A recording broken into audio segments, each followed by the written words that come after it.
Hi, good afternoon, everyone. Thank you very much for joining us for the ASNC 2-week virtual nuclear cardiology elective. We are now on week 2 countdown. We have just 3 more days to go. So I'm very pleased here. Today we have Dr. Jamison Bourke. He's an associate professor of medicine and radiology in the Division of Cardiovascular Medicine, and he's also the medical director of the Nuclear and Stress Laboratories at the University of Virginia. Dr. Bourke has been very active in ASNC and the SNMMI CVC, and he's going to talk to us today about patient-centered imaging. Thank you, Jamie. Thank you, Sharmila. I want to give a lot of praise to that. I think this is a fantastic idea that Sharmila had, and I hope all of you all are appreciative. I think this was a really fantastic opportunity to take advantage of a very difficult situation and make some lemonade out of lemons. So I appreciate what you've done, Sharmila, and to all the ASNC staff for helping put this together, and to the other my co-faculty members who I've been on some of the previous one, and people have done some great sessions. So excited to participate here. I also want to thank Alona Rapicasso, one of our cardiology fellows at UVA, as well as Edwin Liu, one of our medical students, both of whom have been instrumental in helping me put the cases together. So without further ado, I'm going to get started here. So I'm going to be talking about patient-centered imaging, modality imaging selection for different indications. Here are my disclosures. So we're going to try something new today, and we're going to do some online polling. And this link will be in the chat box if you want to just click it when we get to our first number. But if you want to go ahead and sign in now, here is the link. It's pollev.com, and then I don't know if that's a / Jamison Bour, B-O-U-R, and 741. I guess that was the name they assigned me. So if you go to that, you'll be able to answer some of our questions. Also, Saurabh Malhotra asked us to put a slide up talking about the new Fellows Corner. So trainees and early career professionals are invited to submit editorial length submissions. It's not intended for original research, scientific reviews, or case reports. This is open to both US and international trainees and members. Gives you a good opportunity to gain visibility and connect with leaders in nuclear cardiology worldwide.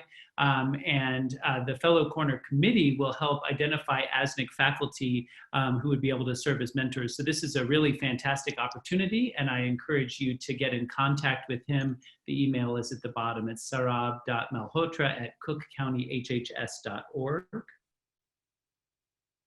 So our learning objectives for today, I want you, when we're done with this session, to be able to compare the effectiveness of testing modalities in the diagnosis and management of coronary artery disease.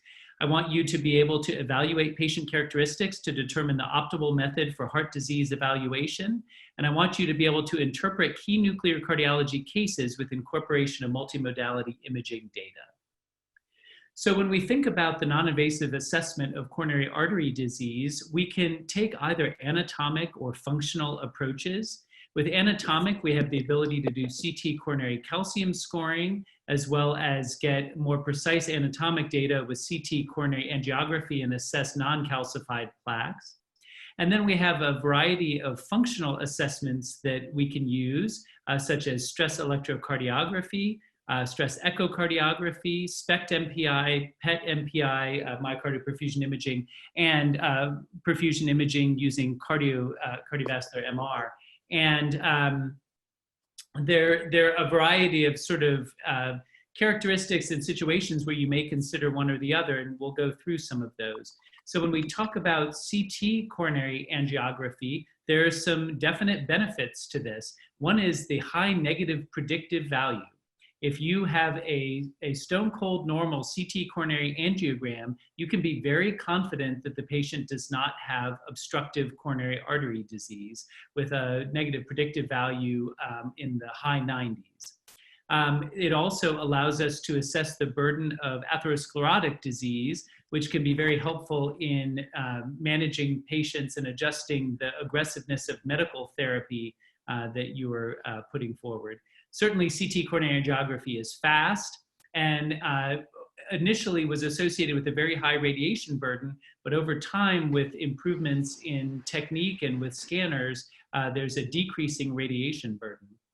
So the PROMISE trial was an NIH sponsored study that looked at a little more than 1,000 patients who were randomized to either a strategy of CT angiography or to normal functional testing. So whatever functional testing was going to be ordered by the referring prior to randomization. And they looked at an outcome that included death, myocardial infarction, unstable angina hospitalization, and procedural complications.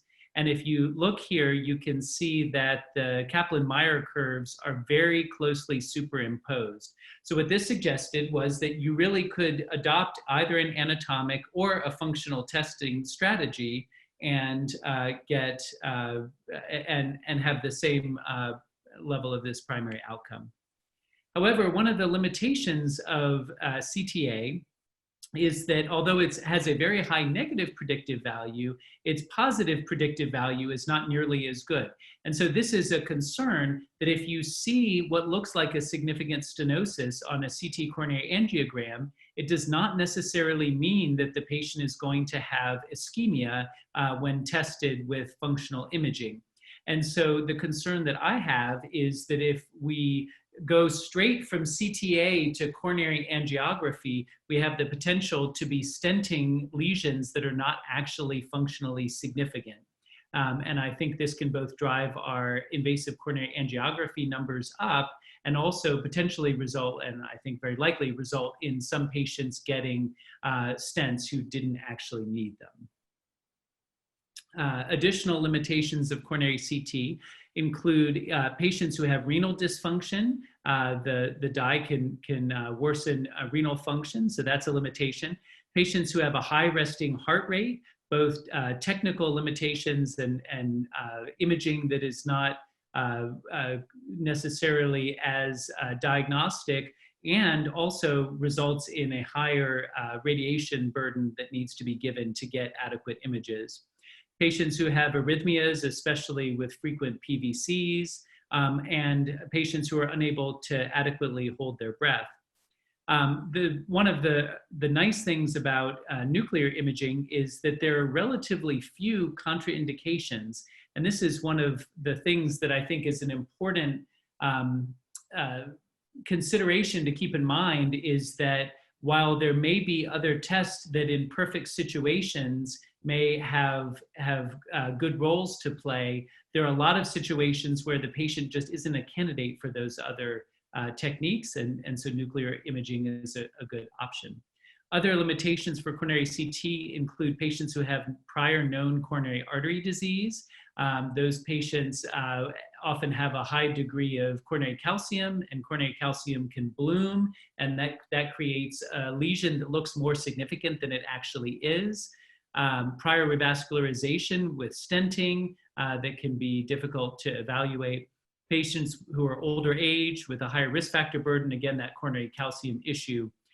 Obese patients get a higher radiation dose, and certainly calcium scoring does not evaluate symptoms. So it's very good at identifying if a patient has coronary disease, but not whether they have obstructive coronary disease. You can have very high coronary calcium scores and not have an obstruction.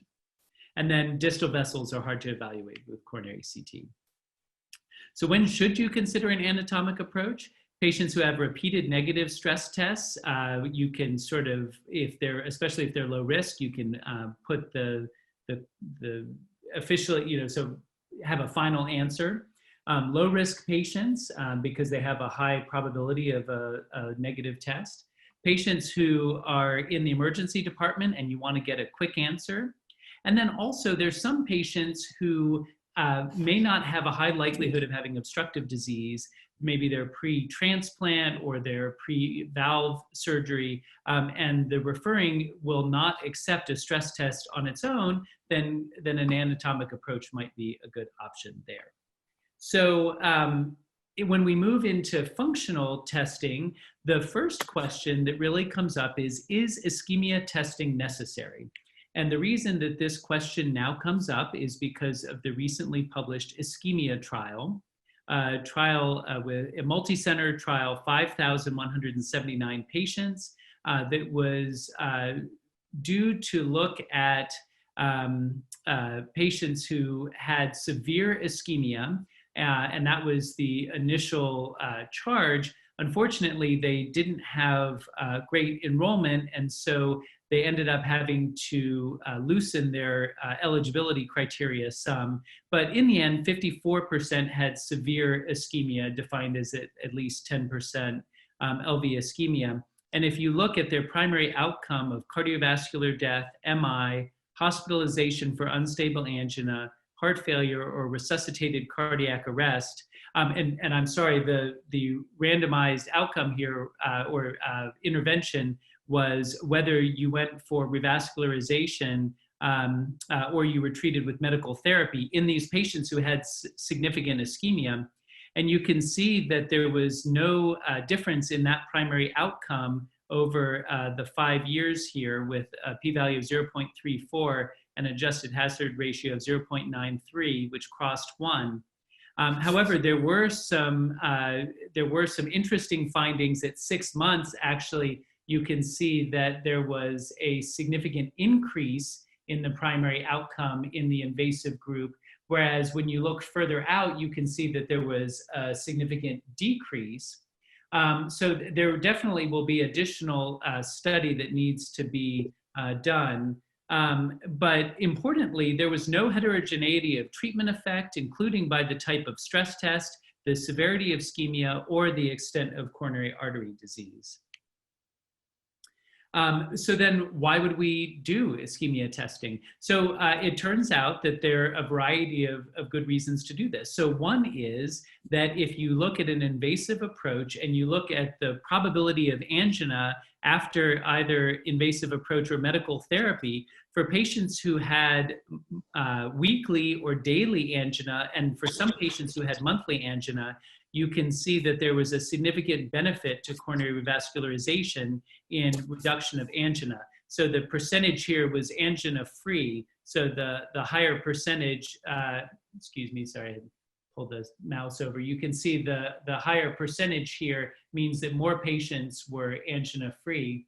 And likewise, if you look over on and I'm not quite sure how those marks appeared there, but if you look at this panel on the right, you can see if we look at the Seattle Angina Questionnaire Summary Score, which looks at the functional impact to patients and the quality of life of having angina, you can see that the scores favored an invasive approach. What are other benefits of ischemia testing? So you establish a diagnosis, and this helps to explain symptoms and assign a coronary territory if you're going to pursue revascularization. Allows us to assess left ventricular function. There are a variety of prognostic benefits we get from ischemia testing. And then as we had looked at reducing frequent angina and improved quality of life. I'm just wondering why. I'm going to actually end the show and go back in and see whether I can get it not to. That is so interesting. Jamie, it may have to do with the Zoom annotation tools. So maybe should I stop sharing my screen and then share it again? I don't think it has to do with that. Hold on. Oh, here we go. Annotate. Yeah, just unhighlight that. I think that maybe annotating. Yeah. Disable that if you can. That's all. Okay, great. Sorry about that. Okay, let's get back in.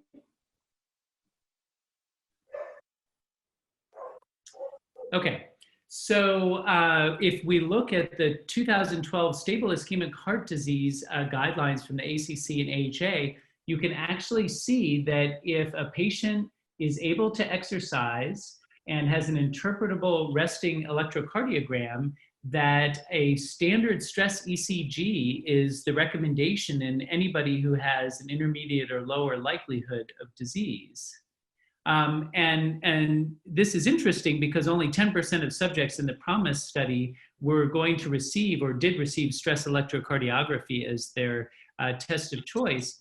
And the question is, why aren't we following these guidelines? And the reality is because the sensitivity is just not that great. So if we look at a meta-analysis of 147 studies, you can see that the sensitivity was 68%, the specificity was 77%.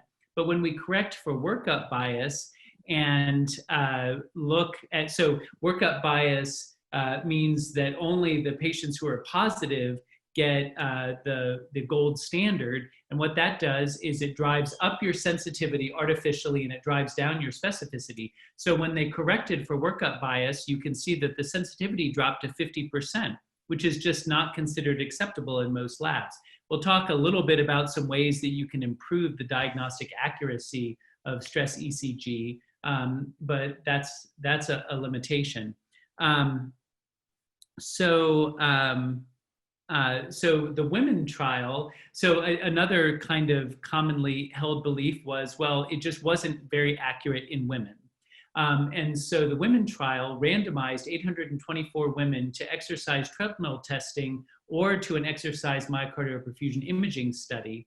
And they looked at events including CAD death or hospitalization for either acute coronary syndrome or heart failure. And what you can see is that, again, the curves are completely superimposed. And so this suggests that it is safe from a cardiovascular event standpoint to proceed with exercise treadmill testing without imaging. And actually, when they looked at a cost savings analysis, they saved 48% compared with using exercise MPI. So what are some of the benefits of doing SPECT MPI? So you can see, and it looks like I have marked this thing again. I'm going to see if I can clear all drawings. And is there a way to turn this off? It doesn't look like it. Yeah, I'll just try to be careful not to do it. Okay, so when we look at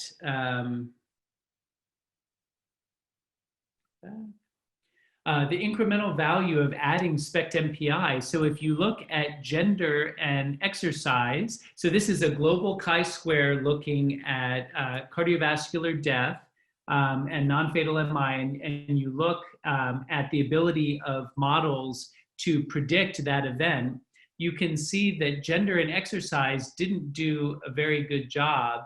But then when we add CAF data, we get a significant increase in the global chi-square.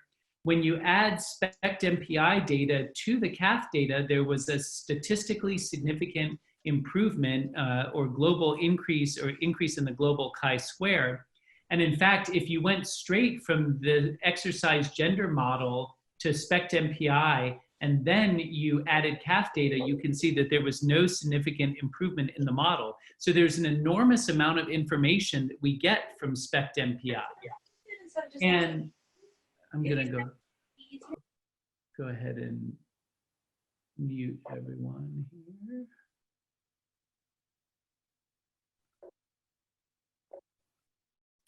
Okay, the advantages of SPECT, I'm gonna move this thing over to the other, okay, are that we have extensive experience and data with SPECT over many years. It's readily available. In general, it's a less complicated study than some of our other like PET or CMR. It can be done over a wide geography. There's generally no holdup in getting studies. Currently, we have almost a month waiting list to get it onto our PET camera. We're in the process of getting one so that that won't be the case, but for now it's been an issue. And then SPECT is less expensive. The total cost of the test is lower, but there's also a clearer path to insurance coverage. And then a big thing that I want to focus on is the ability to perform exercise stress.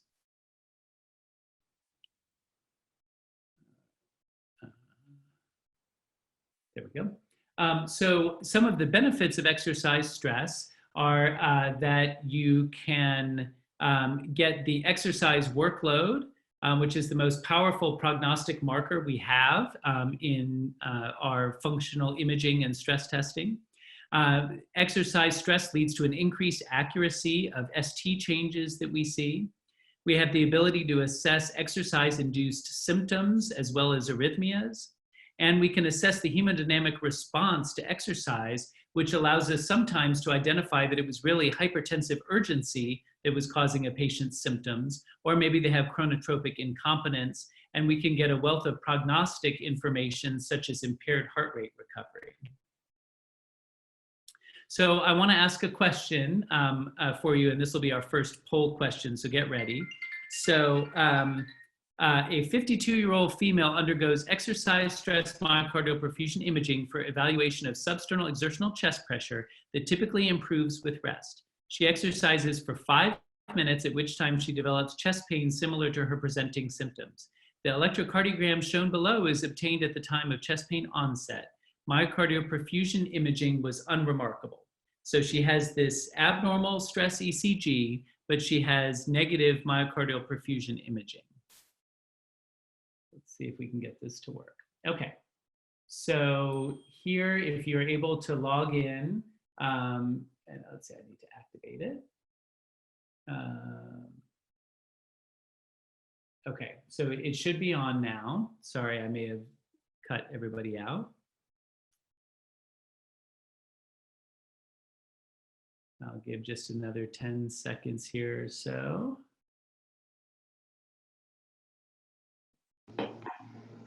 So Jamie, people are responding in the chat box. B is the majority of answers. Okay. And we're getting a similar finding here. Can you all see on the screen the bar graph results there? Yes, Jamie, we're seeing the results. Okay. So yes, B is correct. So I think that for that patient, I would move on to invasive coronary angiography. And here is one of the reasons why. So this was data that we published a couple of years ago now, where we looked at all comers who came to our stress lab over a year-long period. And we looked at those who had been referred for exercise stress MPI as the reason for being referred to the cath lab. And you can see, if we look at the probability of a significant stenosis greater than 50%, that if you had both a negative ECG and negative imaging, the likelihood of having an obstructive lesion was less than 30%. If you had both a positive ECG and positive imaging, you can see that you had almost an 80% likelihood of having significant stenosis. And interestingly, both imaging and ECG were roughly equivalent in terms of predicting the probability of having a significant stenosis. So this just highlights the fact that we get a lot of beneficial incremental information from adding the stress electrocardiogram results to our imaging results. And I think in some of these patients, we go ahead and include that data. So it turns out, though, that not all patients who have a positive a treadmill are necessarily likely to have significant disease. So if you look at those who have a rapid recovery with the SD segment response returning to normal within the first minute of stopping exercise, those patients had a very low likelihood of a positive cath or imaging study. So the green here is positive cath or imaging, and you can see that the likelihood is very low if you have either a negative exercise treadmill or rapid recovery. Whereas if they have a positive exercise treadmill, you can see there's a much higher percentage.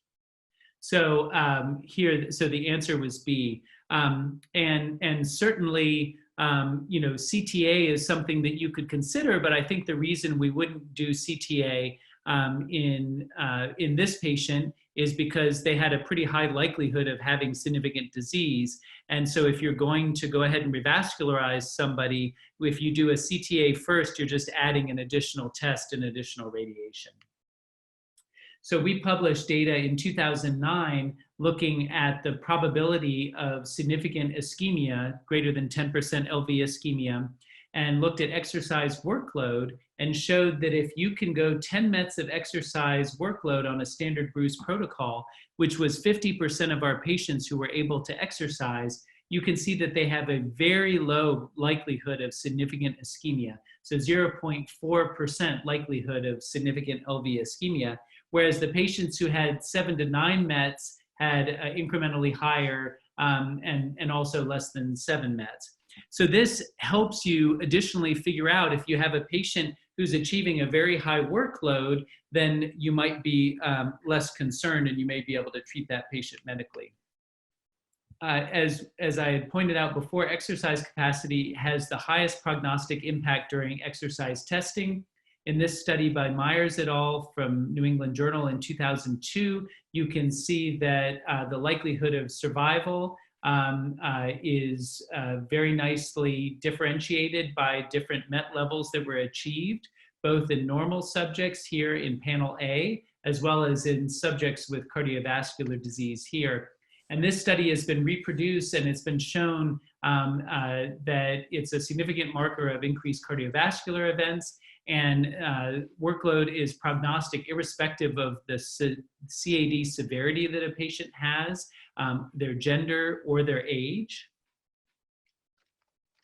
So what can we do to try to determine the optimal stress test selection? So generally, we try to use exercise whenever possible. Some exceptions to this include patients who may have accentuated artifacts, such as those who have left bundle branch block or a paced rhythm, or who have had a recent acute coronary syndrome where you're trying not to extend an infarct. And so patients in whom you may proceed with stress imaging versus an ECG alone would include those who have an abnormal resting ECG, making a stress electrocardiogram not sufficient or not uninterpretable, patients who have a higher pretest probability, and especially patients who have known coronary artery disease, a known prior MI or prior revascularization. In patients who you're risk stratifying them post acute coronary syndrome, where you're going to want to assess and quantify the degree of ischemia. Certainly patients who are just a routine pre-rehab evaluation may be able to just receive a stress ECG alone. And importantly, gender is not an issue. And that was really what the women trial showed us well. So when we think about SPECT versus echo, they have similar sensitivity and specificities. However, the sensitivity seems to be a little bit higher with SPECT and the specificity a little bit higher with stress echo. And, but I would argue that some advantages of SPECT are that we are able to do more robust quantitation and database comparison. You can look at the number of segments that are involved in stress echo, but I think you get a more precise quantification with SPECT and more precise localization. But importantly, there have been some studies that have looked at various different events and shown that the event rate in patients who have a normal study is higher in patients who have who undergo echocardiography versus those who undergo stress MPI. Now, there is variation in studies. There are some studies that have shown a similar low event, and I think some of that is determined by sort of who the group was that was being studied. But in general, it makes sense if you think about the ischemic cascade that, I'm gonna try to get rid of this annotation again. So you can see here that when we look at the onset of ischemia, that decreased perfusion happens before you get systolic dysfunction, which is the wall motion abnormalities that we're looking for with stress echo. And so that really highlights the fact that we're probably going to be a little more sensitive with our stress MPI because we're looking at perfusion defects and we're looking earlier in the ischemic cascade.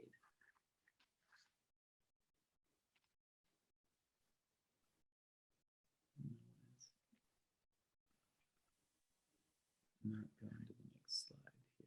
Maybe I need to click out of this. Hold on. Sorry about that. Okay.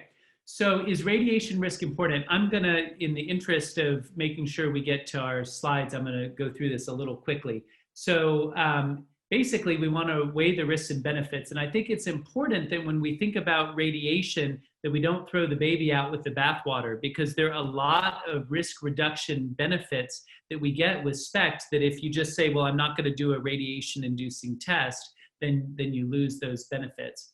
And putting the radiation risks in perspective, it is true that there's an increased risk that potentially can be quantifiable down to a single study. But this very nice analysis showed that even if you were doing yearly sestimibie studies over a fairly long period of time, that if you compare that to background radiation, it's very similar. And if you look at that compared to the natural cancer incidence, you can see that the risk is really dwarfed by normal cancer rates. So it doesn't mean that we should ignore it, but it definitely helps put these in perspective. And so they're competing risks, and the risk of radiation-induced cancer versus the proper diagnosis, appropriate prognostication, relief of symptoms, reduced cardiac events, and reduced CAS that we get with using SPECT MPI. And really a way that we can help minimize our, so certainly if you have an inappropriate test, then you're getting a lot of the risk, but not necessarily the benefit. Whereas patients who have an appropriate indication here in the lower, you can see that the benefit outweighs the risks. So when do I do a stress echo? In patients who are particularly low risk, although I would argue that's maybe a patient who would be good with CTA. Patients who have atypical symptoms, younger aged patients where I'm really more worried about the effects of radiation and they have a lower risk. And also, I think you have to look at your non-invasive program strengths. The good news is that you all are going to be, with all of the great work you're doing, sort of participating in these analyses, you all are going to be part of good labs, and I think you'll be able to do good nuclear. But there's some places where they do a lot more stress echo, and maybe that's their strength. So patients in whom I do SPECT or some other kind of advanced imaging are those who have known CAD, especially if they have prior revascularization or wall motion abnormalities. Reduced LV function makes it more difficult to interpret. You can kind of read through those, but it makes it more challenging.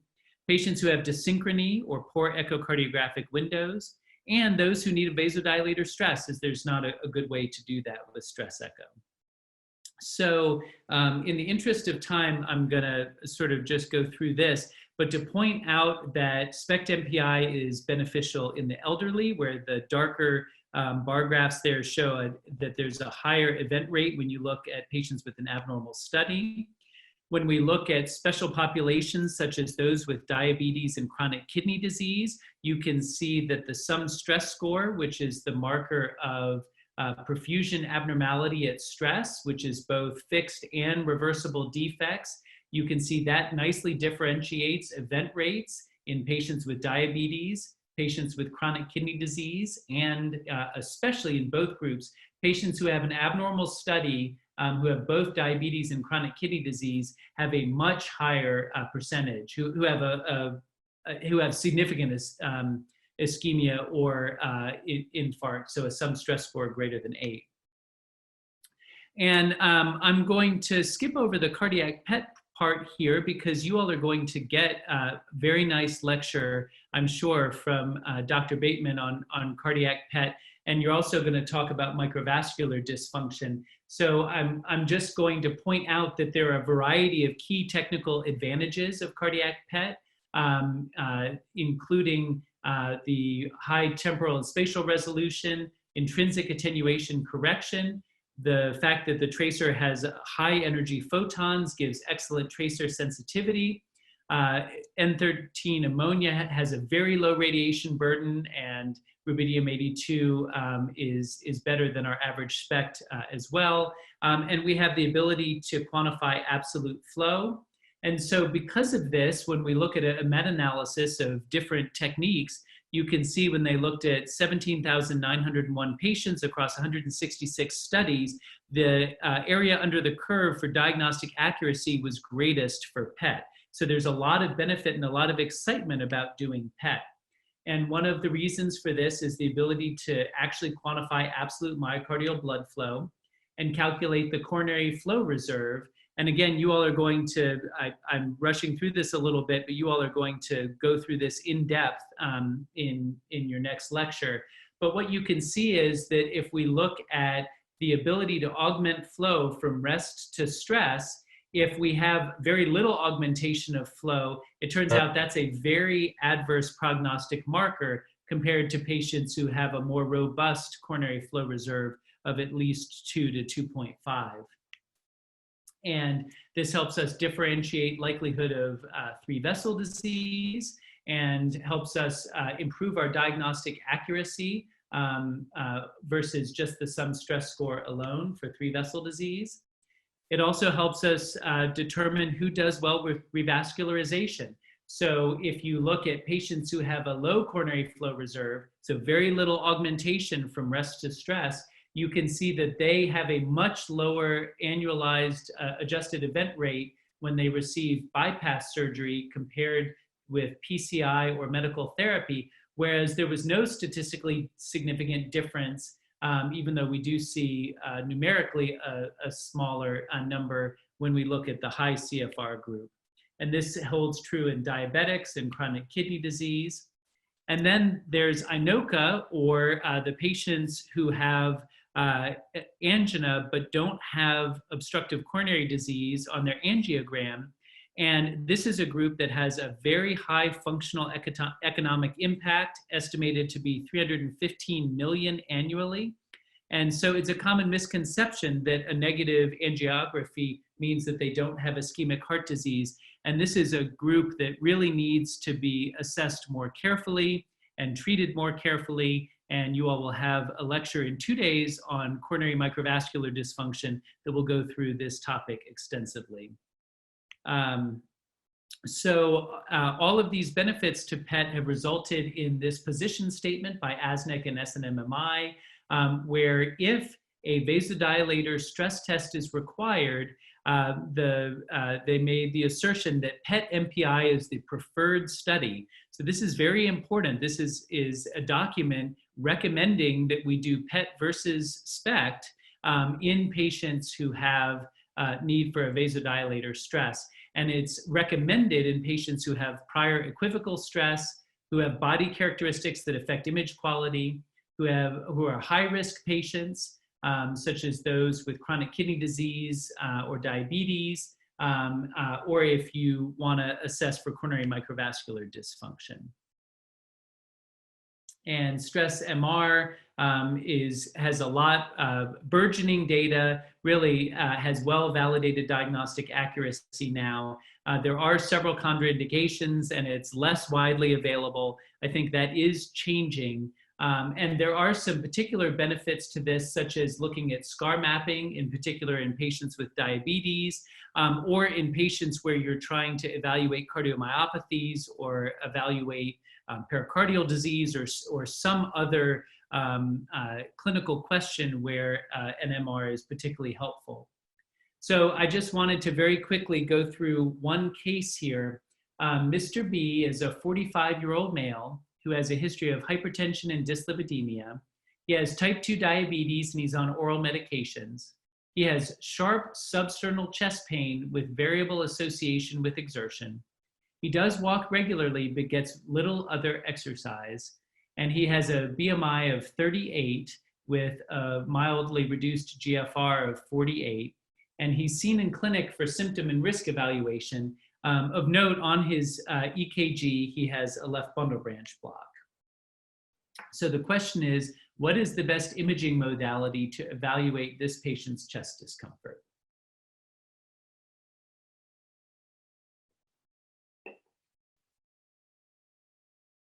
I can't get the answer to that on Apple Watch. Thank you, Siri.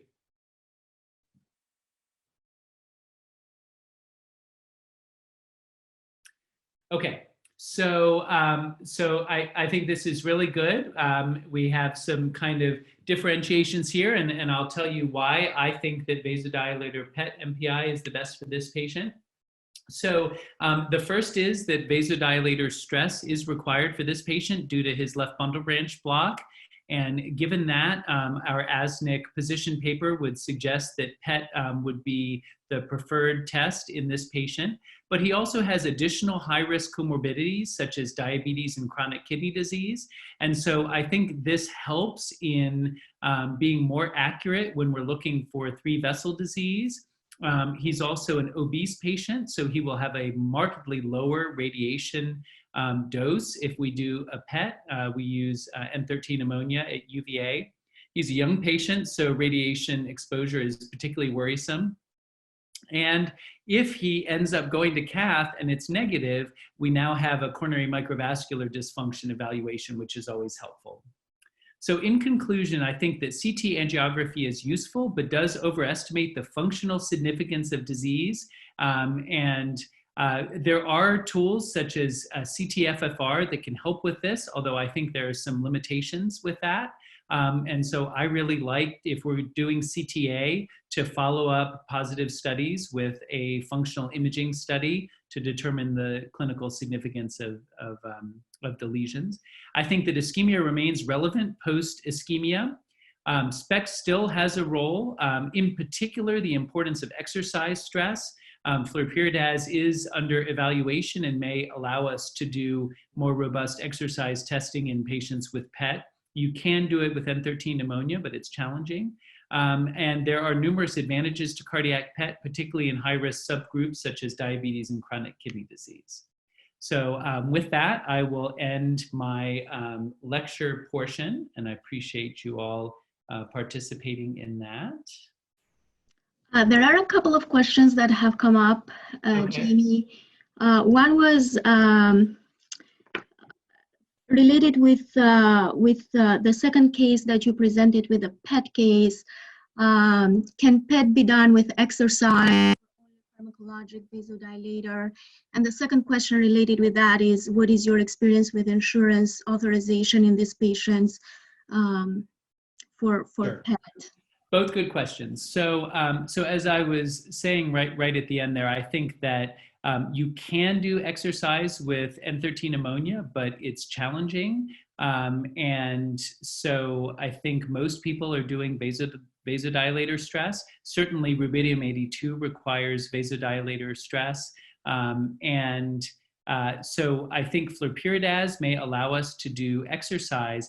I do think one of the problems with that is that you lose the absolute flow quantification data that you would get otherwise. So I think that there may be a role for doing a combined stress ECG followed by vasodilator stress. We do this combined protocol a lot in patients who are unable to achieve a diagnostic heart rate on exercise. So I think that's probably one way that we could get both pieces of information. As for insurance testing or insurance coverage, I think it is dependent on where you are, what region you're in. I think that there has been improvements in coverage. In particular, things like this ASNC position statement have made it a little easier to justify to insurance. Certainly patients who have a high BMI over 40 or who have prior equivocal stress testing are folks that it's a lot easier to get covered.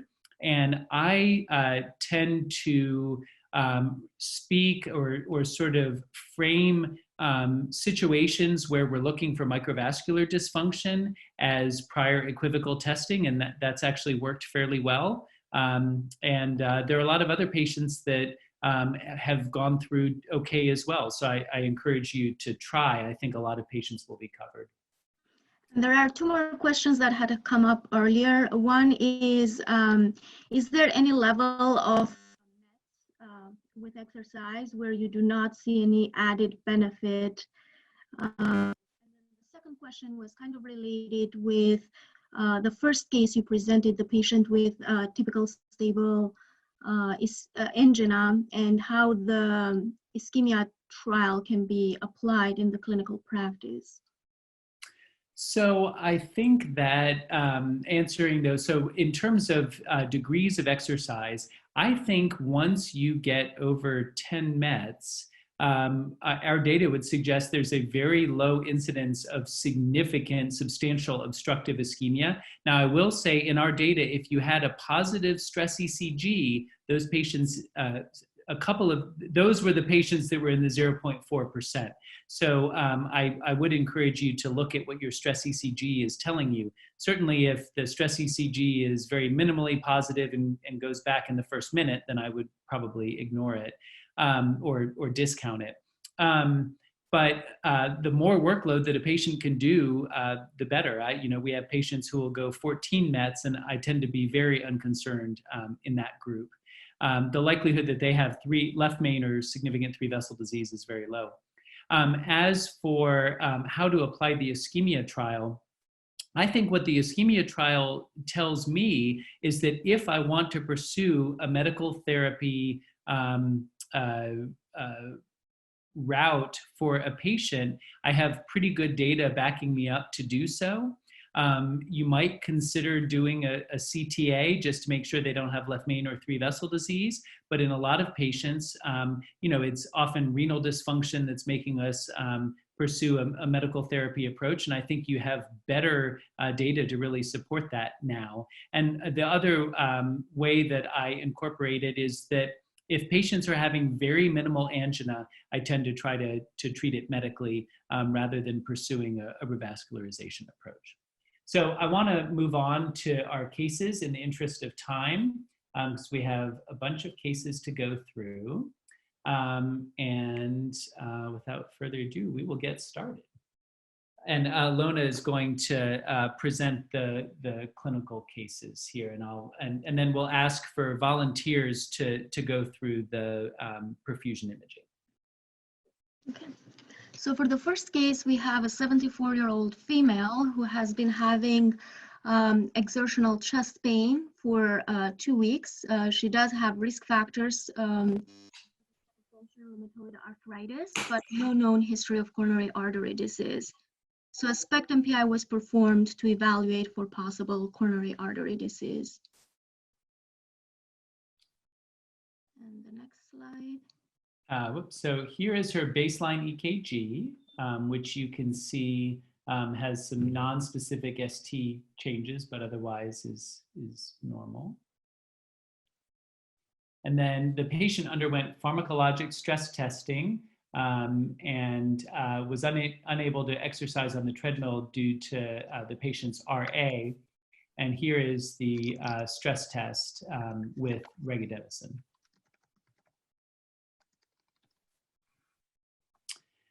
So I'd like to encourage someone to go ahead and read. Ilona, if you can pick someone. Do we have any volunteers that want to go over the images? Don't be shy. I don't bite. If not, Ilona, if you can go through them, and certainly we have a bunch of other cases that folks can participate in as well. Yep. So here are the tomographic images, and looking at the linogram, there is no significant motion that I see with this. And no significant uptake sort of in unexpected areas. Sometimes we find cancers looking at our cines here, so always take a look at that carefully. And as far as function, as these images play, looks normal function, and I don't see any motion abnormality. And importantly, you all, these images are used for quality control to make sure that your contours are actually incorporating the counts in the appropriate areas, and you're not sort of outside of the area where there are actual counts. And so this looked like a good quality study. And so we have the perfusion images here. Stress images are on the first row and rest images are on the second row. The stress images, we see a small perfusion defect with mild reduction in tracer uptake that kind of goes from mid to base inferior segment.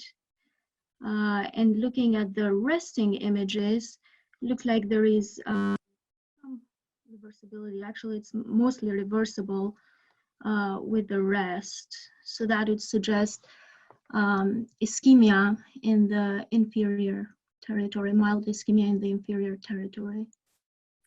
So, and I'm curious, sort of other folks can comment in the chat box if you'd like, what folks think. So when we looked at these, we weren't blown away by the significance of the perfusion defect.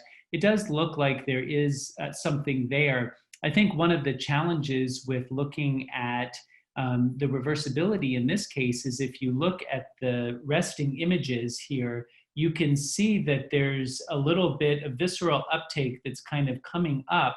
And this looks a little bit like it might be a hot spot. So in particular, you can see it kind of here. So it makes it a little bit difficult for us to interpret. And this is one of the bugaboos with our SPECT myocardial perfusion imaging, is interpreting the inferior wall. And I think here we have kind of a borderline study. Patients like this, don't always end up having positive caths. So, I think the question is this an artifact or not? As Ilona very nicely pointed out, the perfusion defect here, you can see that quantitatively looking at our database, the database flagged it as well and did call some of it reversible as well. So that might sort of provide some added credence. And then, Ilona, what did you think about the function? I thought overall looks normal, maybe some decreased uptake with gated images where we do see this, in the inferior, but again, overall, I think the walls come nicely. Yeah, so, I think normal function. This is challenging. I mean, in looking at these, it does look like there is some thickening. I don't know how well it actually comes up on you all's screen, but I think one of the challenges here is that there's not a lot of counts in the inferior wall, and so we don't get a great view. So, but I was a little concerned that there could be a small functional abnormality there. So here is the question for you. What is the next best step in the management of this patient? Should we reassure them? Should we do a coronary CTA? Should we proceed with invasive coronary angiography, or should we proceed with medical therapy for coronary artery disease?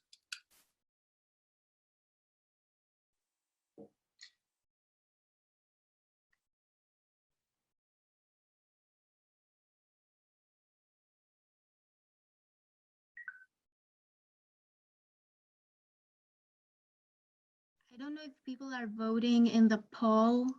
So you have the poll. Yeah, I'm getting both. So I think what this highlights is sort of what I had expected, which is that there's a wide array of answers. And so what I want to do is highlight back here I can get back to it.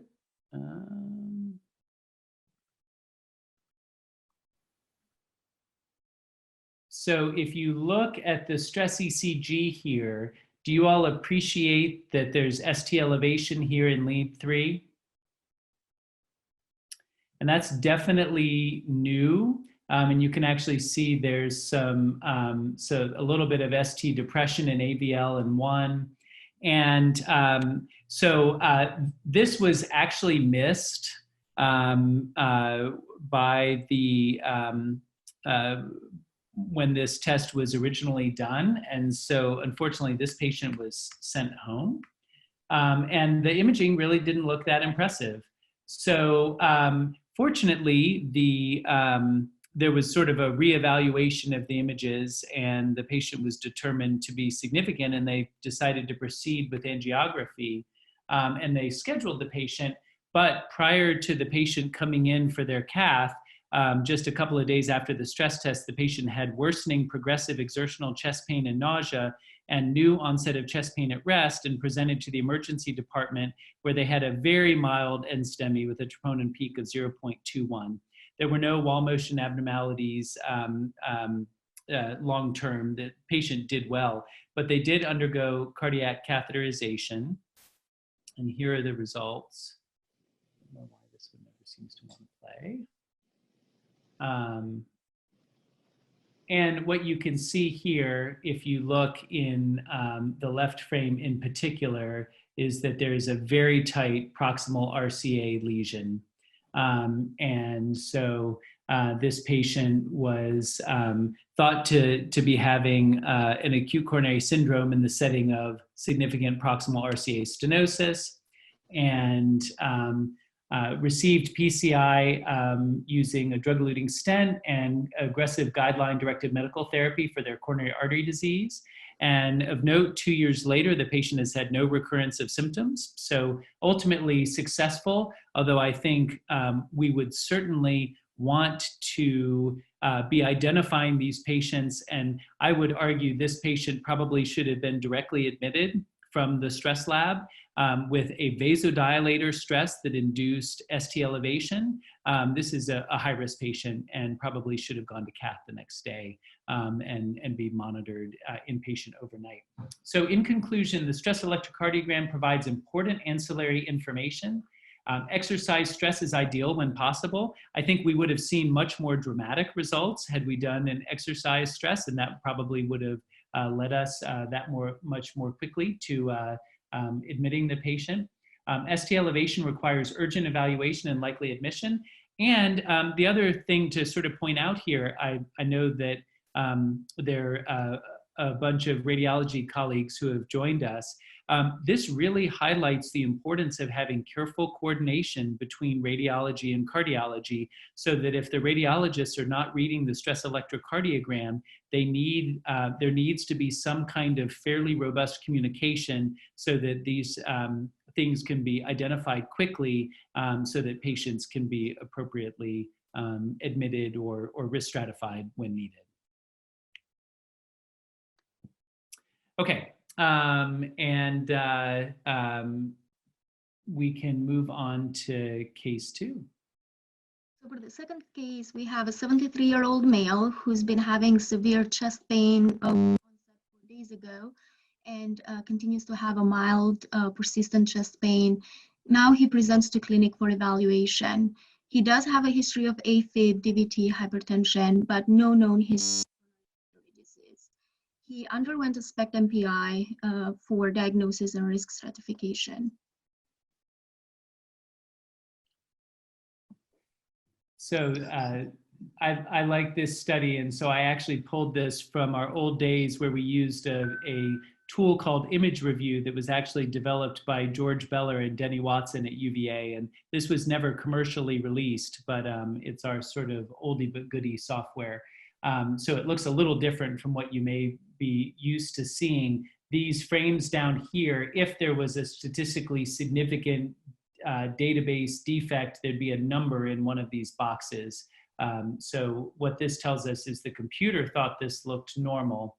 But I'd be curious, maybe in the chat box, rather than having somebody go through this, I'm curious what the group as a whole thinks. And specifically, I want you to comment on the inferior wall. Do you think that there's a real perfusion defect there or not?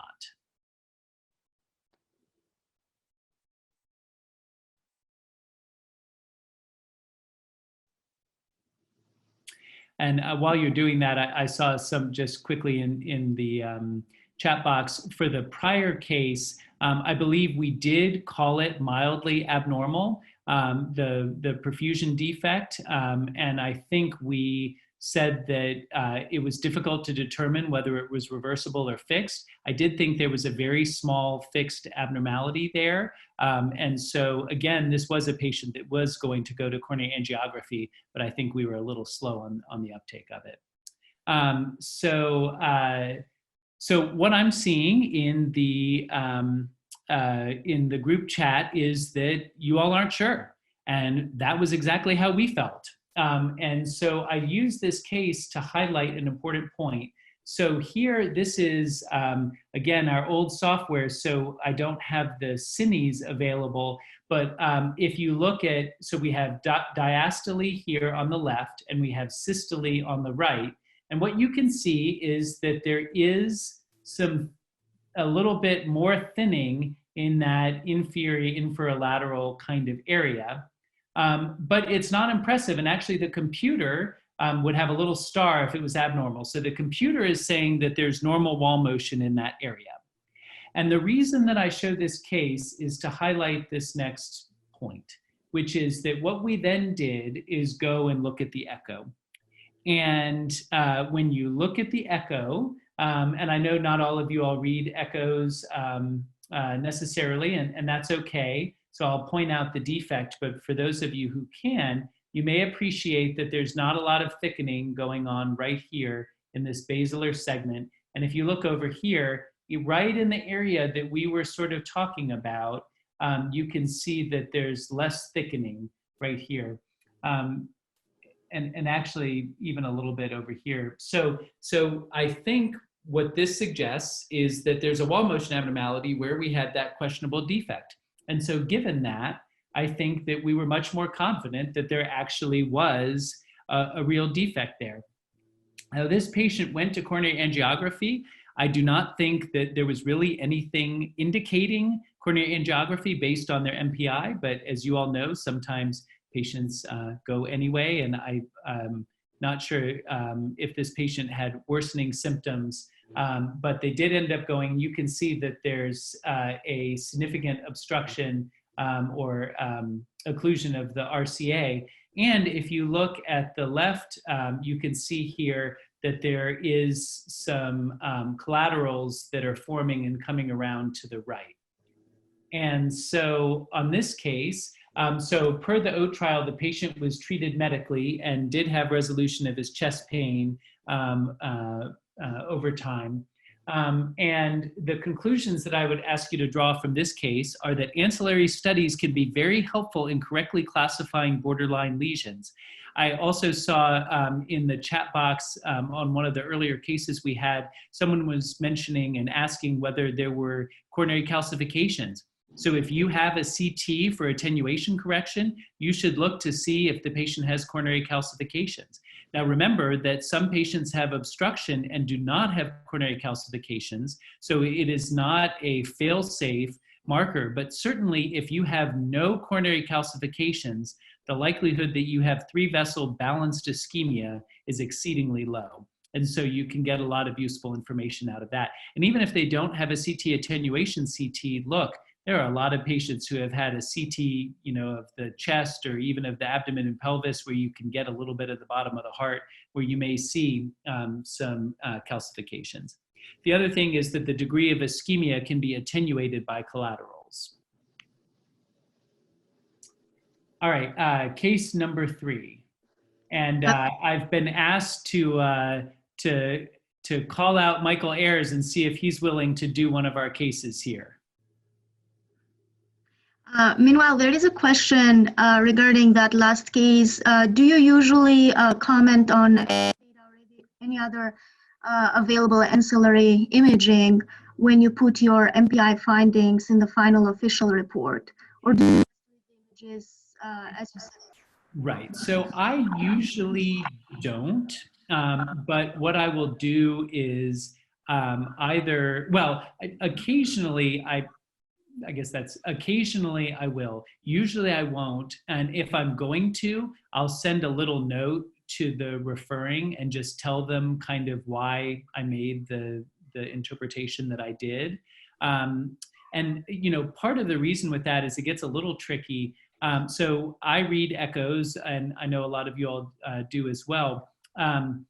Oftentimes, if there's a little focal wall motion abnormality, it may not get called in an echo that otherwise looks totally normal. But when we go back and we're looking at that very specific area, we can pick out those little wall motion abnormalities and they become more significant. So sometimes the patient will have a report that did not identify that wall motion abnormality. So that's another thing, is it's very important to go and look at the images yourself if you are trained to read whatever study it is that you're looking at.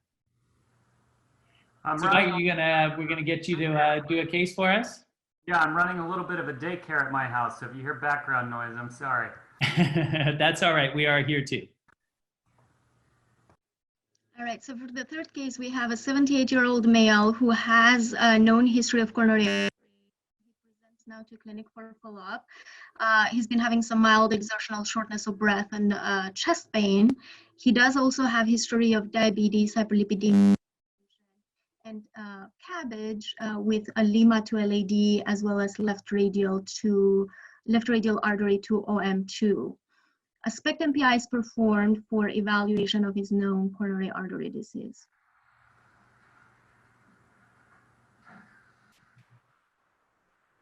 Okay, so starting with the sinograms, what I'm usually doing here is looking to make sure that there's not a lot of uptake in places that I would not expect to see it, like a lung nodule or something along those lines, which I don't see. I know a lot of people like to predict whether or not you're going to see diaphragmatic attenuation, et cetera, with the sinogram, but I'm kind of less confident in my ability to do that reproducibly. So that's what I use this screen for mostly. And I agree with you. And it looks like, there's not a lot of motion. There's no significant uptake where we wouldn't see it. We don't have any unexpected attenuation otherwise.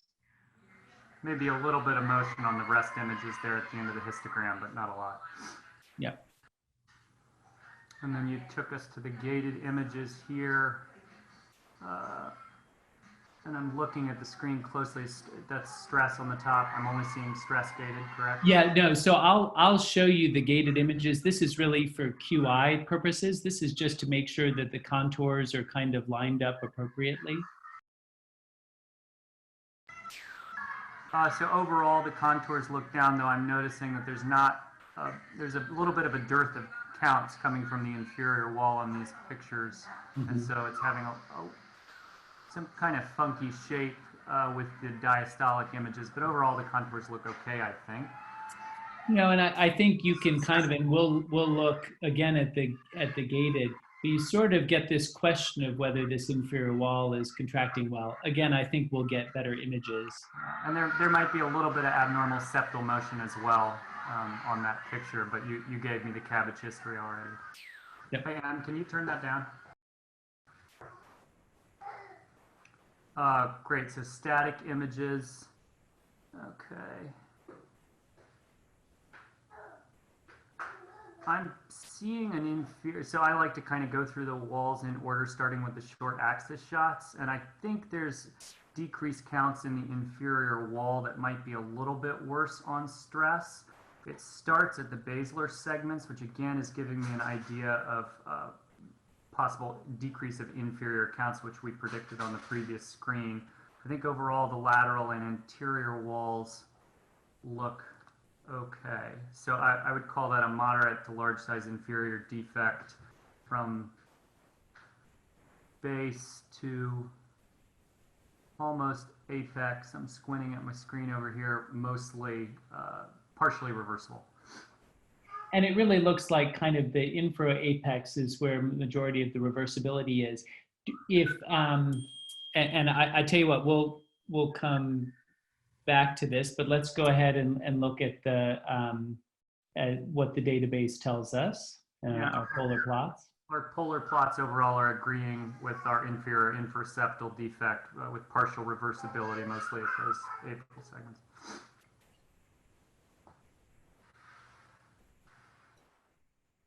And then I think as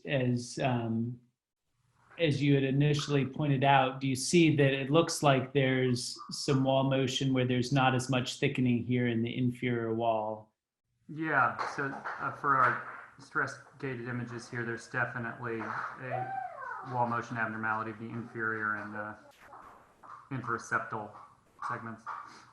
Okay, so I'm going to ask the whole group here, and then I'm going to get back to Michael and see if he can help us piece together what territories are involved.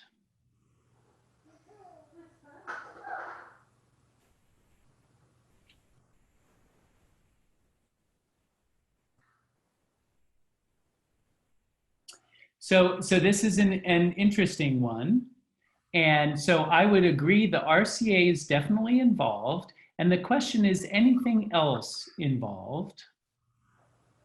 And I see that as we're going up here, OM is becoming more popular. So what I'm going to do is bring us back to the images. And actually, you know, I think we can see it pretty well if we look at our plots here.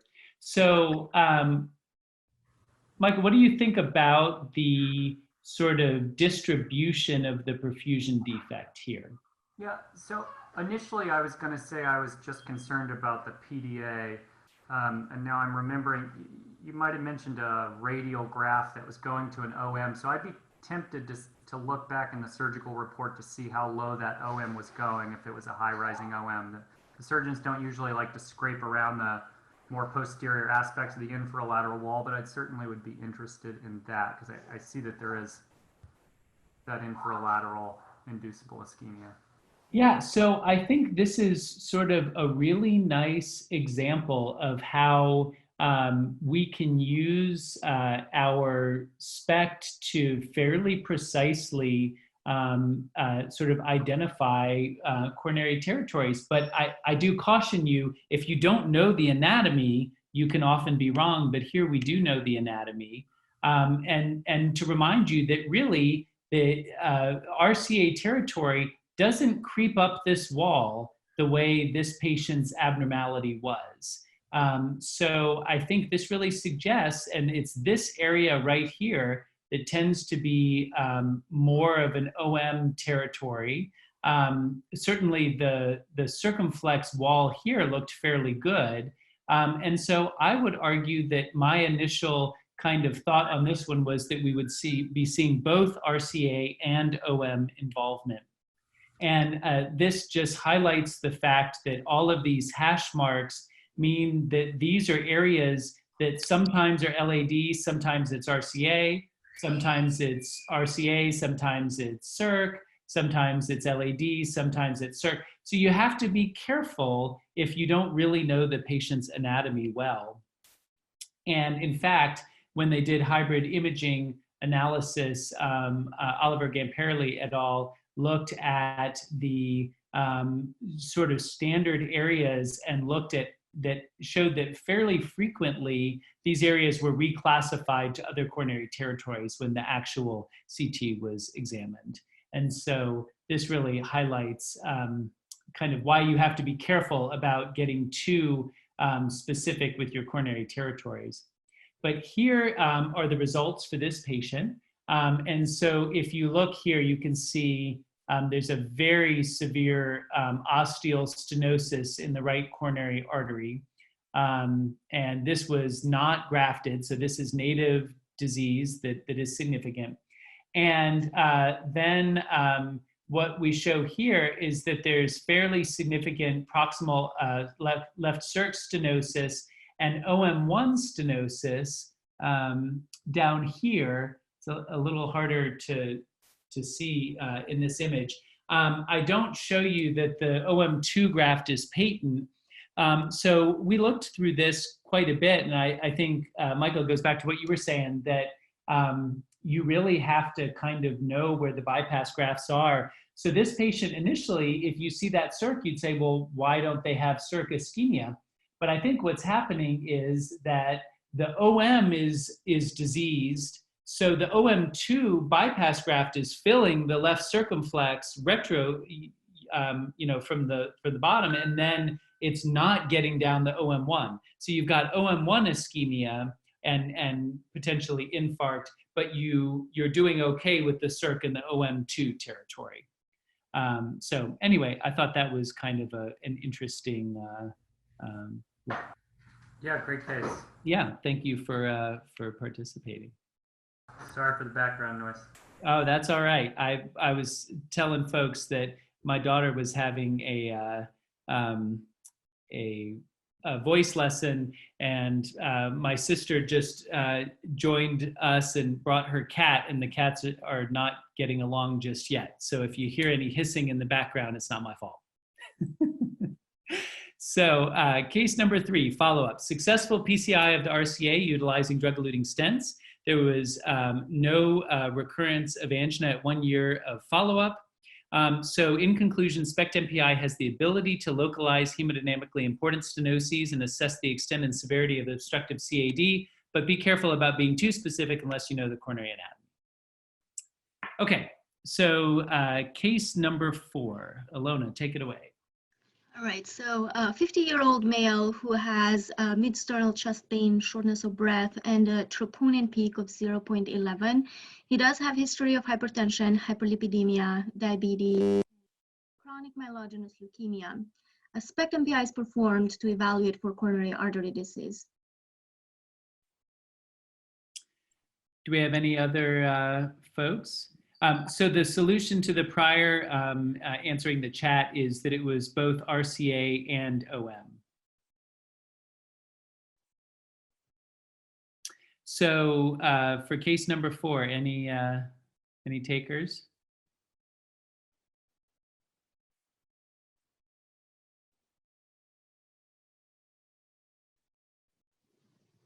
All right, Alona, you want to go through them? Sure. So with the tomographic images, again, looking at the sinogram and sinogram, I would say there is no significant motion, maybe very slight motion, but I don't see any significant motion, no significant extracardiac uptake in those images either. And here, quality imaging control.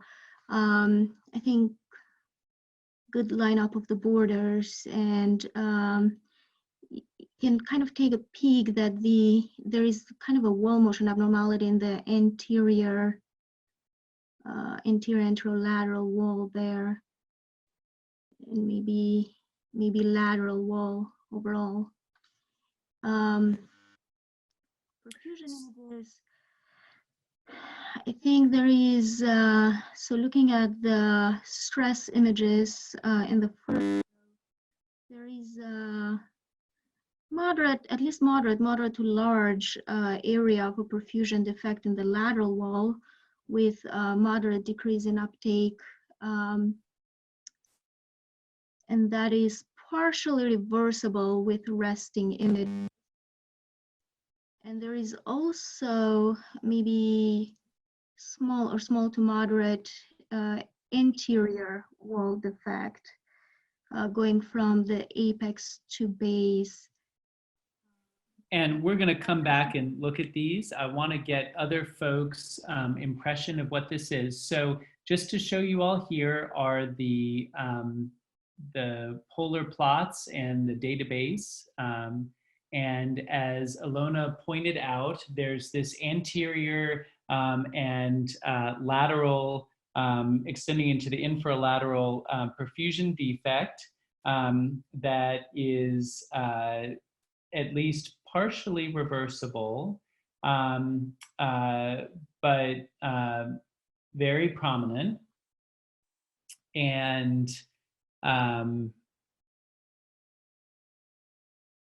here is the gated function.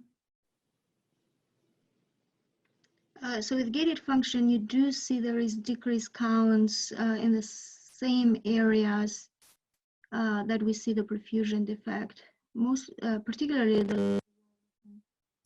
Okay, so here we're gonna try something new here. So this is a word cloud. So I'm curious if people can kind of put in what they think the diagnosis is, and let's see if we can get some word cloud. We've never done this before, so this could fail spectacularly, but let's give it a try.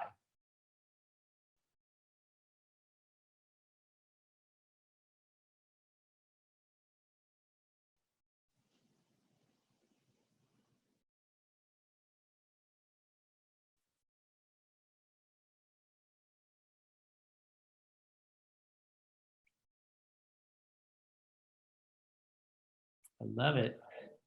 I see the diagnosis in here.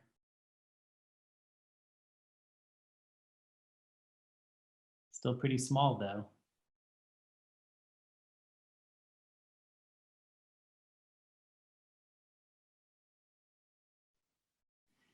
Okay, well, we're gonna stop it here. So let's see, let me lock it, do that mean it stays? Okay, so so what I'm seeing here is a variety of things. Folks are concerned about multi-vessel disease.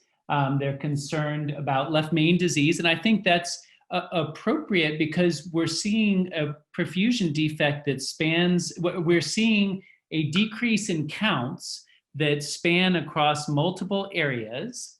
And what I want to do is, first of all, show you this. So this is the patient's electrocardiogram. And I just want you to look at that and see whether this helps provide any additional indication of what might be going on here. This isn't necessarily classic.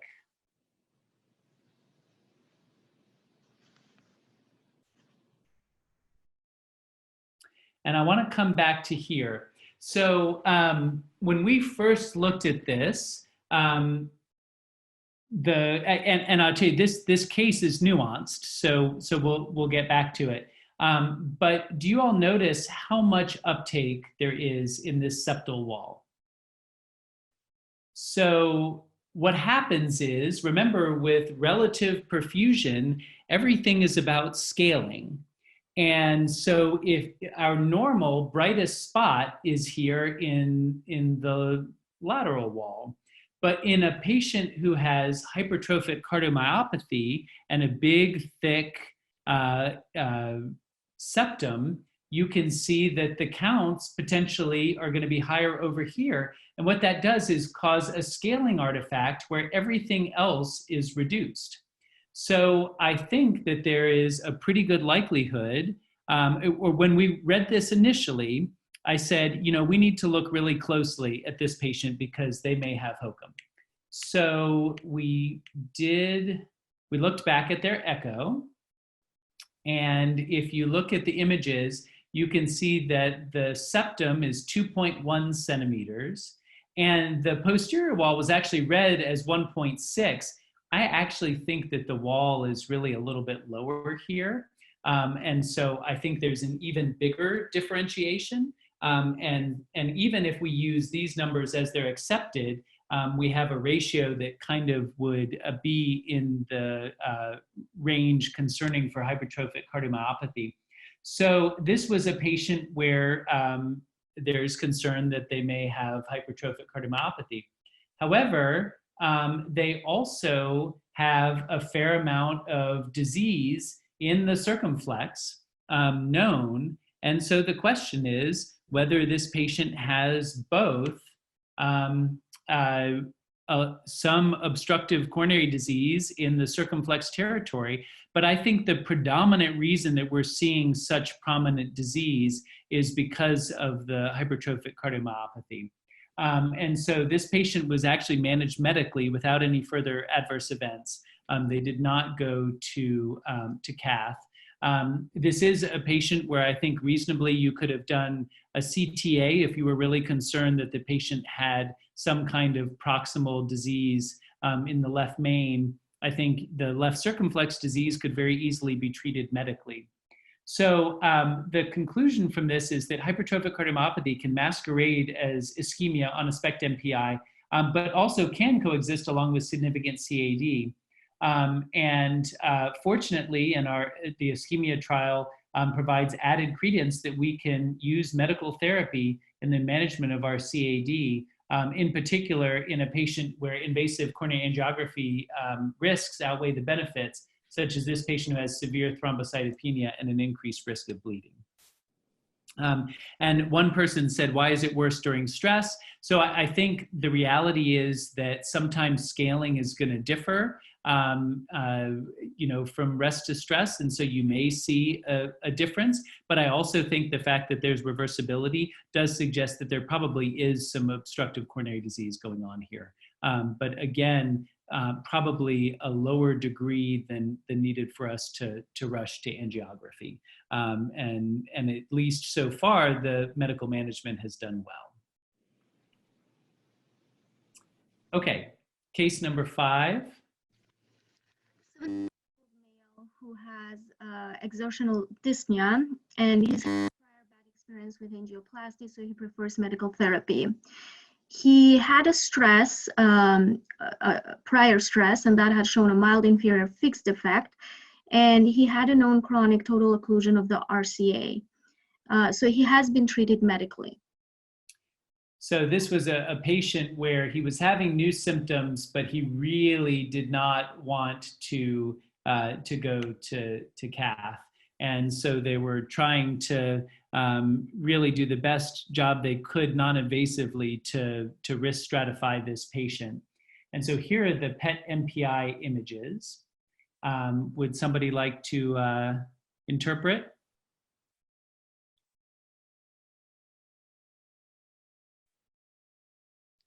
We've got a quiet group today. Hey, this is George. I would be able to interpret if you like. Fantastic, please. So starting with the rest images, sort of going from apex to base, it looks like we have pretty decent uptake circumferentially, and we've got some RV uptake. When we get towards the mid and the base, at rest, it seems like there's a little less uptake in the inferior wall, but you can see some GI uptake, below that as well, some diaphragmatic uptake.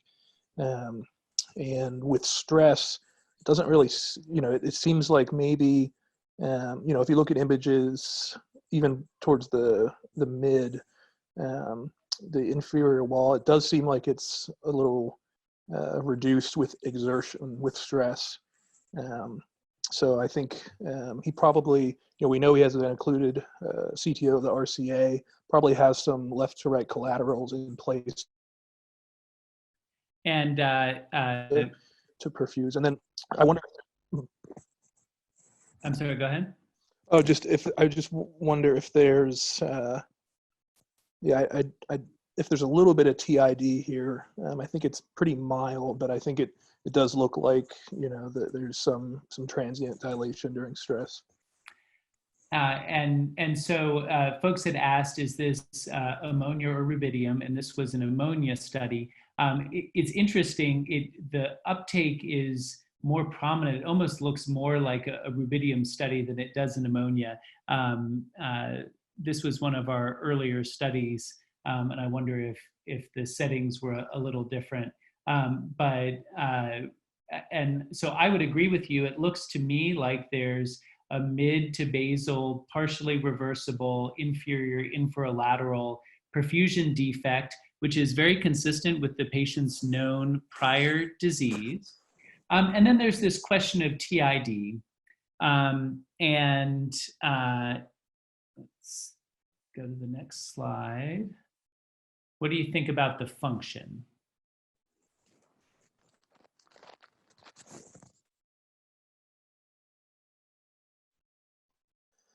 Yeah, I mean, as someone pointed out, it looks like, the LV, or I guess actually biventricles, are a little bit dilated here, even at rest. And it looks like just sort of the ejection fraction globally is just kind of reduced, probably less than 35%, I would imagine. Yeah, I would agree with that. So, so the question I would ask you then is, so this was a PET, and I'm going to give you absolute flow data. Before I give you absolute flow data, what do you think? And if people want to focus in on the, write in on the chat as well, what other folks think so I think we'd all agree this is an abnormal study. Is it low risk or high risk based on the data we have so far? Yeah, I think you'd have to say this is high risk based on just the overall LV function. Yeah. And so I agree with you. I think that the LV dysfunction would suggest kind of that this is higher risk. And there is this suggestion of TID. And the reason, one of the reasons I like to show this case is to highlight two things. So I'm going to show you, here's the absolute flow data.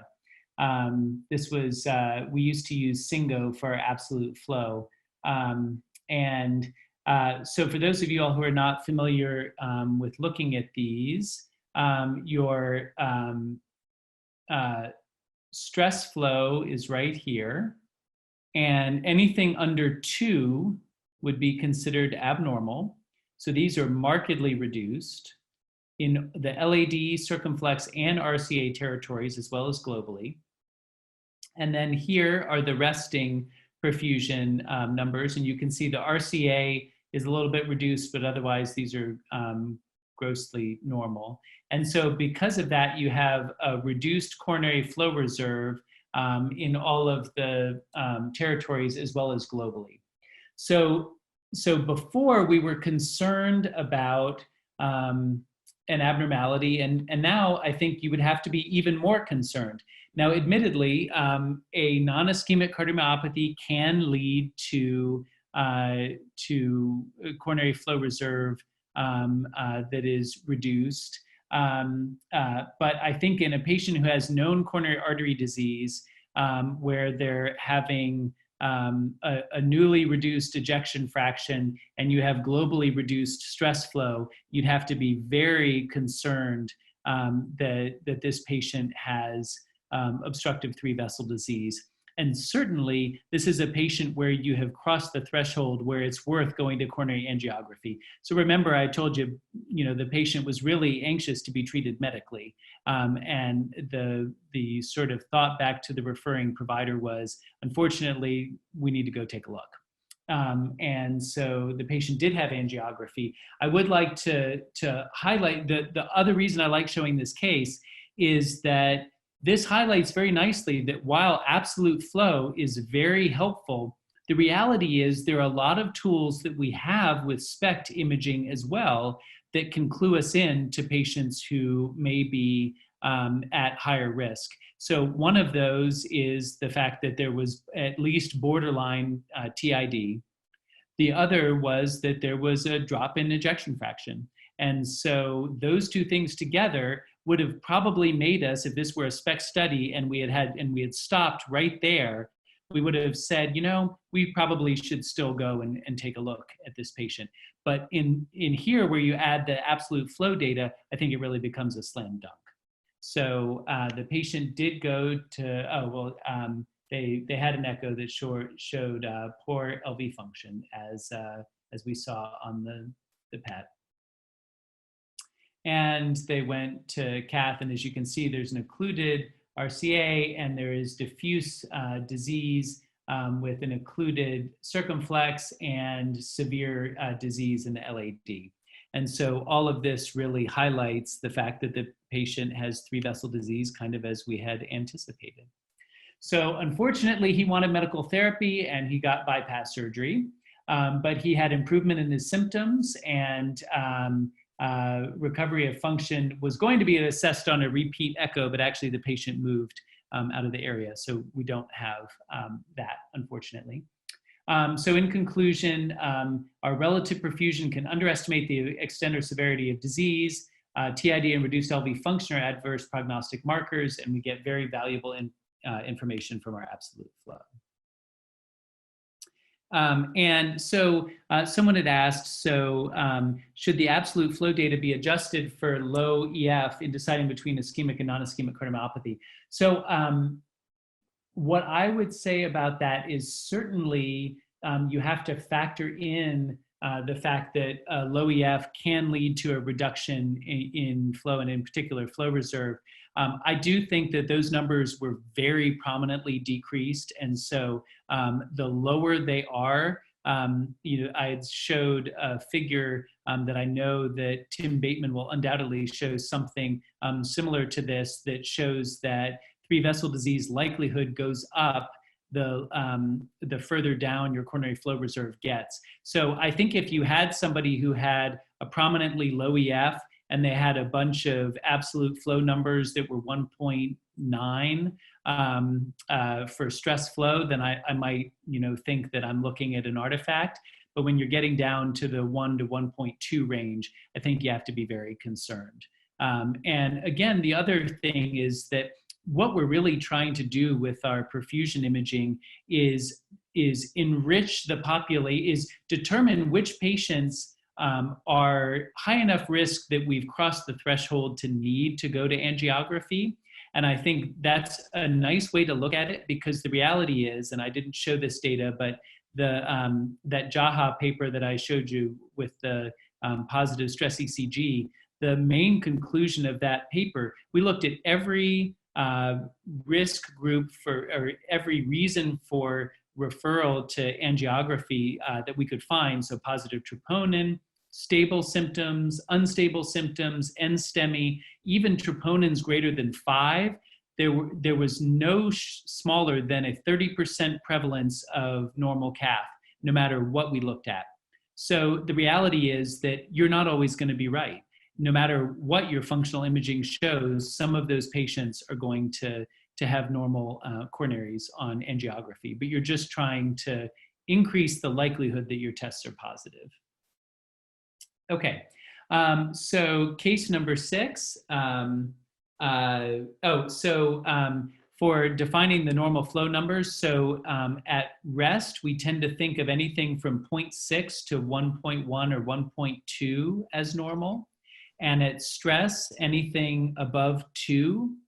And the coronary flow reserve below 1.8 is definitely abnormal. Between 1.8 and 2.4 to 2.5 is sort of borderline. And then anything above 2.5 is definitively normal. And there have just been various different cutoff thresholds that have been used. So sometimes it's hard to determine.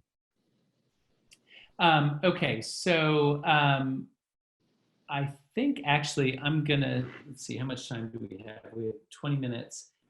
Okay, well, we'll show this one very briefly. So Ilona, case 6. So this is a 36-year-old female who is undergoing evaluation for palpitations. Of note, Hodgkin's lymphoma, but has been in remission for a long time. However, most recently she had developed cervical nodes as well as bone pain, and the biopsy of both of those areas had shown non-necrotizing granulomatous inflammation. So given that, there was a suspicion, and therefore a cardiac PET was performed to evaluate for cardiac. Great. And so here was her initial PET. So I'd like to invite somebody. So this is a PET, and this was following a cardiac sarcoid protocol. So this patient received a high-fat diet for 24 hours with not so much as a tic-tac. They had a prolonged fast of 12 hours prior to their study, and they received a bolus of heparin. All of these things designed to eliminate any normal myocardial uptake of glucose and therefore FDG, so that so FDG uptake would only be into the neutrophils or inflammatory cells, which are unable to utilize fatty acids. And so that was the protocol that was followed. And here was the initial study. Would somebody like to take a look? Basal infralateral uptake.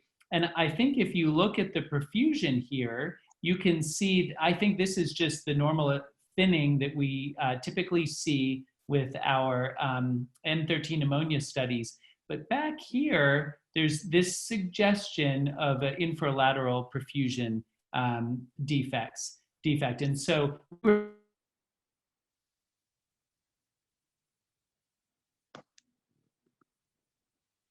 Jamie, I'm losing your voice intermittently.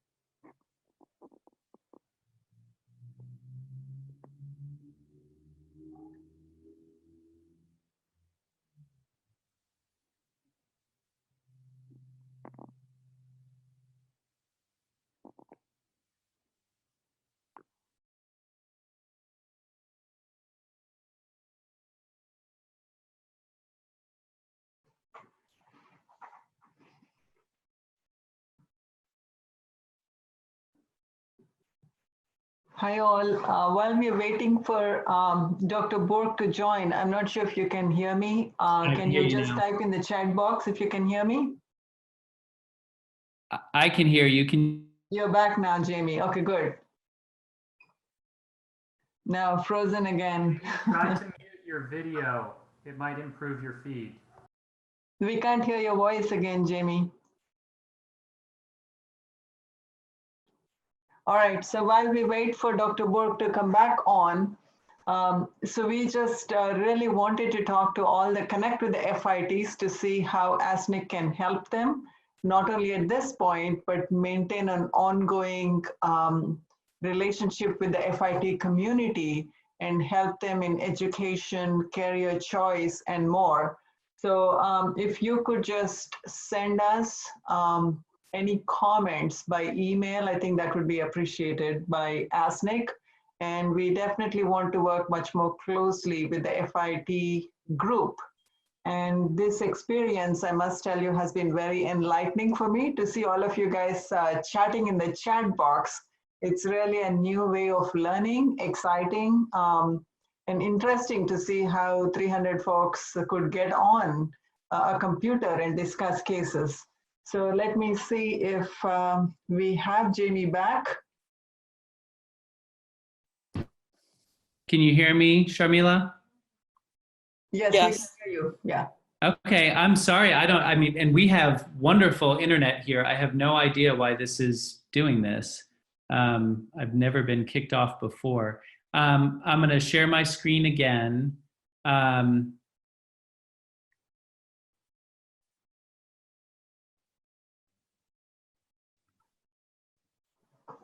Can you all hear me? Yes. Can you see the screen? Mm-hmm. Yeah. So I've left my video off just in the hopes that that will help this. Yes.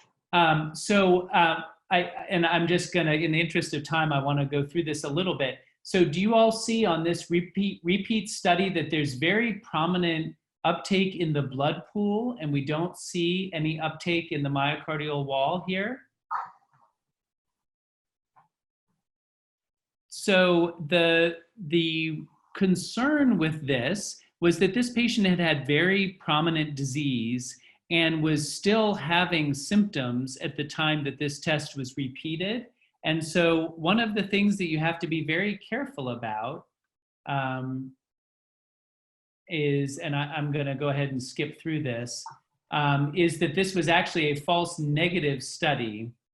And so it turned out on the day of the PET exam, the glucose was 239, and they had been unable to get it down any lower, and they had gone ahead and imaged.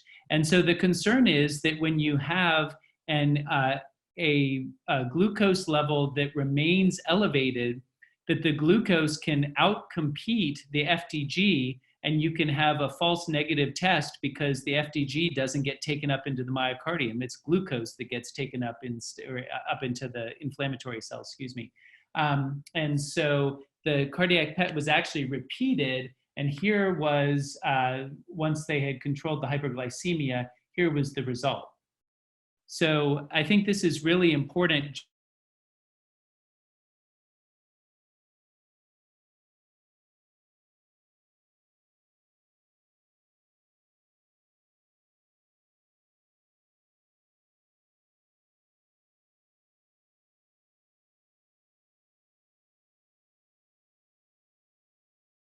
Time through additional.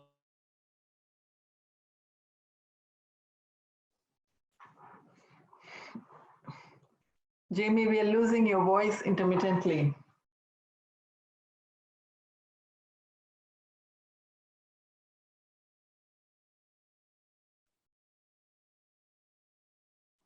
All right, so while we are waiting for Dr. Burke, we can wrap up the session. We have 10 more minutes. I just wanted to answer a few questions that were raised about sarcoidosis in the past few sessions. One of the questions that was asked was, how do you distinguish a mismatch pattern of sarcoid, where you may have a perfusion defect with a focal FDG uptake, from hibernating myocardium, which could look very similar, perfusion defect with FDG uptake. It's very hard to distinguish between the two purely based on imaging. What you need in order to distinguish the two is coronary angiogram. So either an invasive or CT-based coronary angiography showing no epicardial obstructive coronary disease would then suggest that this mismatch is unlikely to be hibernation, more likely to be sarcoid. The other point to keep in mind with sarcoid is the imaging pattern is not specific for sarcoid. It could be seen, as you know, in hibernation or ischemia. It could also be seen in other forms of inflammation, such as myocarditis. It could also be seen in cancers. If you have a focal MET in the myocardium, it could look like focal FDG uptake. And non-specific physiological myocardial uptake is another issue. So considering all these, in order to call the mismatch pattern as sarcoid, you do have to have histologic proof of sarcoid, either endomyocardial biopsy or extracardiac biopsy. So that's something to keep in mind when you're interpreting all these. All right, let's see if Dr. Burke is back again.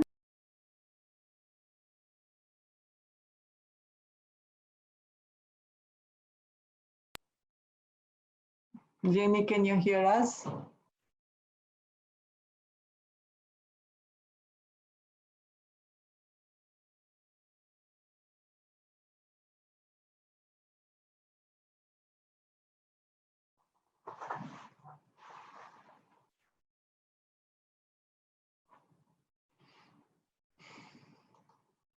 All right.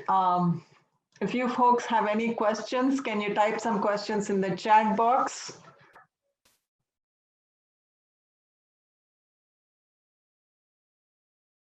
Or you can unmute yourself and ask a question. Sharmila? So Jamie, I think we are almost at 3:50. Yeah. Can we just wrap up the session? So I asked for some questions and I'm looking at the chat box. So one of the questions is, can you review the differential for an FDG study with lots of blood pool?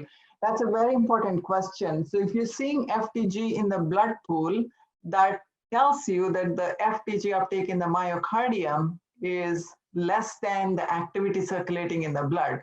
So usually that's a good sign, which tells you that there's no myocardial uptake, most likely. And if you see blood pool activity with a little bit of activity in the myocardium, then you're also confident that the myocardial uptake is very minimal, close to background or close to blood pool activity. The important question is, why do you see blood pool? You see blood pool activity because FDG has a 2-hour half-life. If you injected, let's say 5 or 10 millicuries of FTG, you scan at 90 minutes. We scan our patients at 90 minutes. You still have FTG circulating in the blood. So that's why. And it's usually a good sign to see FTG in the blood pool for a negative sarcoid case.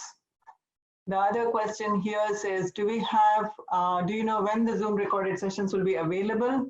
That answer will be given by ASNC. I'm told that they're being edited right now. So as soon as they're available, we do have your email addresses, so we can email the Zoom, we can email the availability of the recordings, so you guys can access these recordings. How do you use calcium score versus CTA in clinical practice?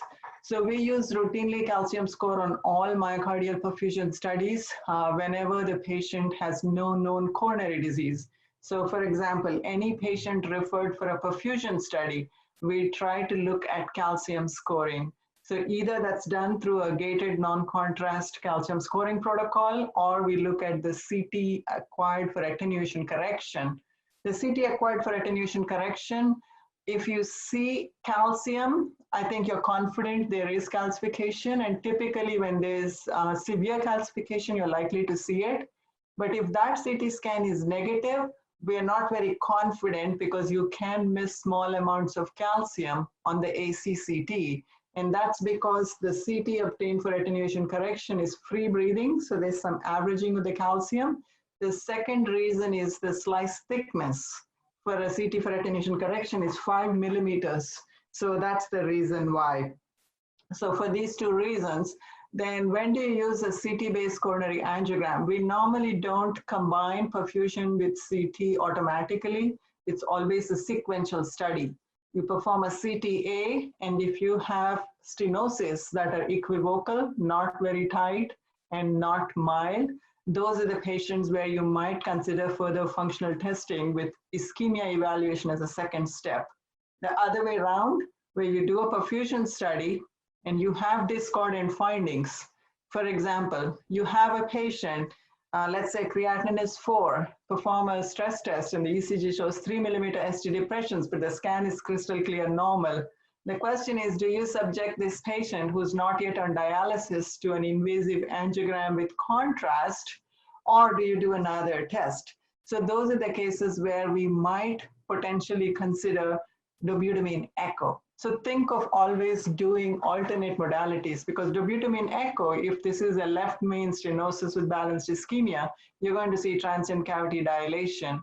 So think out of the box, think of different modalities, how you can use this.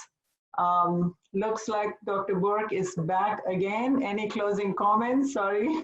That's quite all right. I'm sorry for the technical difficulties. Thank you all very much for participating with us today. I appreciate you going through patient-centered imaging with me, and apologize for the technical difficulties. But I think this is really a fantastic group of lectures that's been put together, and just very pleased to participate. So thank you all very much.